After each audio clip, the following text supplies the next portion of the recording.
My name is Myra Cagete and welcome to a new video. In this lesson, I will teach you some useful phrases for agreeing, partially agreeing, and disagreeing in English.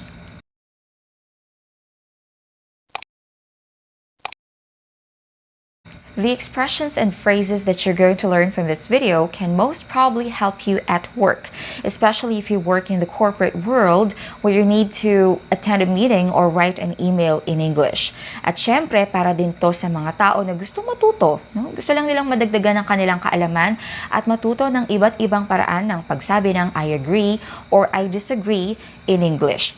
In a conversation, especially if it's just a casual conversation and we agree with someone, commonly we just say, I agree. Diba? Of course, walang masama kapag tayo ay sumagot ng I agree at gusto nating sabihin na tayo ay sumasang-ayon sa taong kausap natin. Of course, that's correct. Sometimes we say exactly. Sometimes we say absolutely. But we can also say, that's for sure. O kaya naman, pwede tayong gumamit ng mga adverbs of degree like completely, totally, or fully. I completely agree with you. I totally agree with you. I fully agree with you. You can also say, I couldn't agree more, or I couldn't agree with you more. When you say, I couldn't agree with you more, it means that you agree with someone to the maximum extent. Ibig sabihin, todong-todo na yung pagkasang-ayon ninyo. Wala nang ikakasang-ayon pa kasi todong-todo na.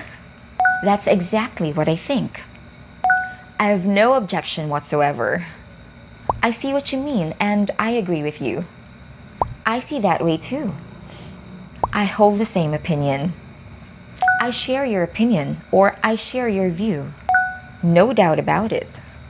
So yan yung ilan lang sa mga phrases na pwede niyong gamitin instead of saying I agree or I agree with you.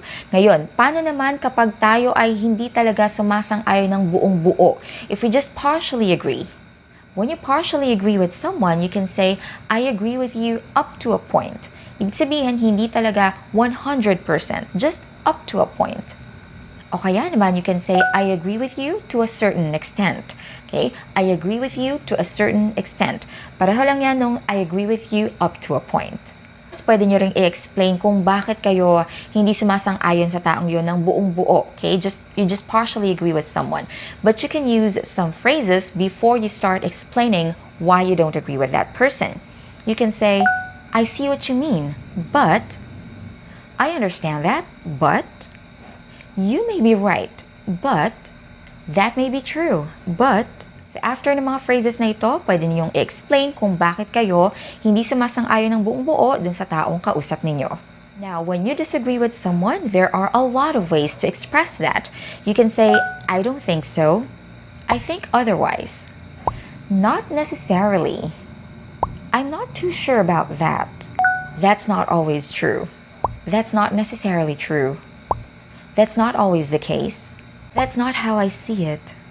I take a different view. I don't share your view. I beg to differ. I'm afraid I don't agree.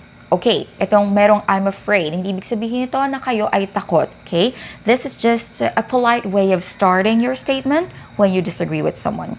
I'm afraid I don't agree. Or I'm afraid I disagree with you. Kung gusto niyo naman ng medyo mahaba-haba, then you can say, I believe your argument doesn't hold water. Medyo figurative yan, pero yes, you can also say, I believe your argument doesn't hold water. Now, your task for today is to use any of the phrases that you've learned from this video. I'd like you to express your agreement or disagreement with this statement. The statement is, love is a choice. Do you agree or disagree? Write your answers in the comment section.